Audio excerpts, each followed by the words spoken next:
Hi friends, டின்னருக்கு கோதுமை ரவை உப்புமா செஞ்சுருந்தேன். இது ரொம்ப சிம்பிளாக பண்ணிடலாம். இது பண்ணுறதுக்கு ஒரு பேனில் 3 ஸ்பூன் எண்ணெய் சேர்த்துக்கிறேன். எண்ணெய் காஞ்சதும் 1/2 ஸ்பூன் கடுகு, 1/2 ஸ்பூன் உளுத்தம்பருப்பு, 1 ஸ்பூன் கடலைப்பருப்பு சேர்த்துக்கிறேன். இது எல்லாமே பொரிஞ்சதும் ஒரு மீடியம் சைஸ் பெரிய வெங்காயத்தை கட் பண்ணிட்டு சேர்த்துக்கலாம். இது கூட ஒரு சின்ன துண்டு இஞ்சி பொடியாக கட் பண்ணிட்டு சேர்த்துக்கிறேன். காரத்துக்கு தகுந்த மாதிரி பச்சை மிளகாய், கொஞ்சமாக கருவேப்பிலை சேர்த்துட்டு நல்லா வதக்கிக்கலாம். வெங்காயம் நல்லா வதங்கி வந்ததும் ஒரு மீடியம் சைஸ் தக்காளியை நான் கட் பண்ணிட்டு சேர்த்துக்கிறேன். இது கூட தேவையான அளவு உப்பு சேர்த்துட்டு நல்லா தக்காளி மசிஞ்சு வந்ததும் தண்ணி சேர்த்துக்கலாம். நான் 1 டம்ளர் கோதுமை ரவை எடுத்திருக்கேன். 1 டம்ளருக்கு 3 டம்ளர் தண்ணி சேர்த்துக்கலாம்.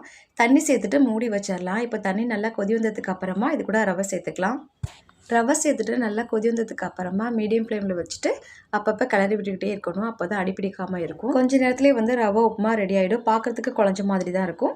ஆறுனதுக்கு அப்புறம் நல்லா கெட்டியாகிடும். இதுக்கு தேங்காய் சட்னி சூப்பராக இருக்கும். நான் தேங்காய் சட்னி தான் பண்ணியிருந்தேன். ஓகே ஃப்ரெண்ட்ஸ், அவ்வளோதான். ரொம்பவே ஹெல்த்தியான கோதுமை ரவை உப்புமா ரெடி ஆகிடுச்சு. ஓகே ஃப்ரெண்ட்ஸ், நாளைக்கு இன்னொரு வீடியோவில் பார்க்கலாம். பாய்.